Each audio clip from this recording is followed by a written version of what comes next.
Welcome to Baz Travels. After driving 14,826 kilometers through 24 states and Washington, D.C., I've seen rocket launches to the Grand Canyon and Hoover Dam. I've explored Route 66, ghost towns, deserts, snow, and beaches on both coasts. From Vegas casinos to Alcatraz, the White House to Hollywood. Join me for a journey of the ordinary and the extraordinary. Loading destination. Simulation starting in 3, 2, 1.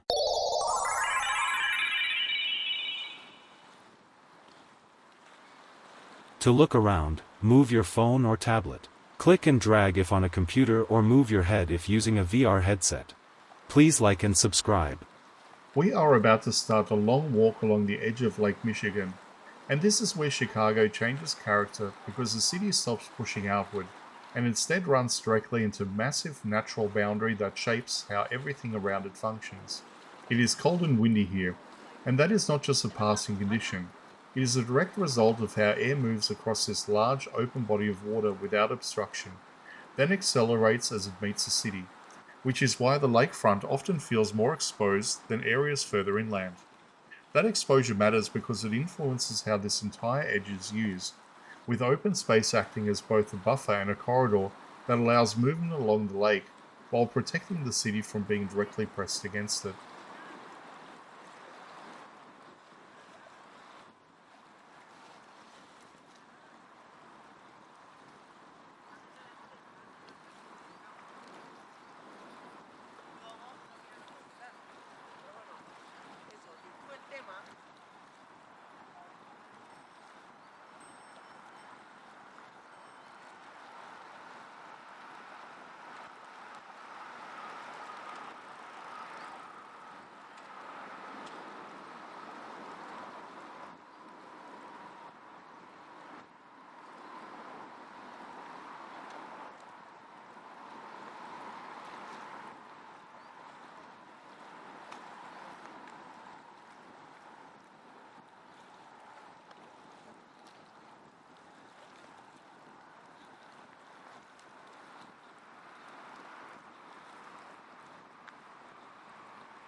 Simulation terminated. Please comment, like and subscribe.